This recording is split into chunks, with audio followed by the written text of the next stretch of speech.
ஒரு மேடையில் வைத்து வானலாவ புகழ்ந்திருக்கிறார். என்னிடம் தமிழில் முதல் 25 கவிதைகளை யாராவது குறிப்பிட சொன்னால் அதில் இந்த தூர் கவிதையும் நிச்சயம் இருக்கும் என்று சுஜாதா சொன்னது அப்பொழுது பரபரப்பாக பேசப்பட்டது. அந்த பிரபலமான தூர் கவிதை உங்களுக்காக. வேப்பம்பூ மிதக்கும் எங்கள் வீட்டு கிணற்றில் தூர்வாரும் உற்சவம் வருடத்திற்கு ஒரு முறை விசேஷமாக நடக்கும்.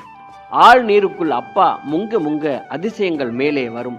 கொட்டாங்குச்சி, கோழி, கரண்டி, துருப்பிடித்த கட்டையோடு உள்விழுந்த ராட்டினம், வேலைக்காரி திருடியதாய் சந்தேகப்பட்ட வெள்ளி டம்ளர், சேற்றுக்குள் கிளறி எடுப்போம் நிறையவே. சேருடா சேருடாவென அம்மா அதட்டுவாள். என்றாலும் சந்தோஷம் கலைக்க யாருக்கு மனம் வரும்?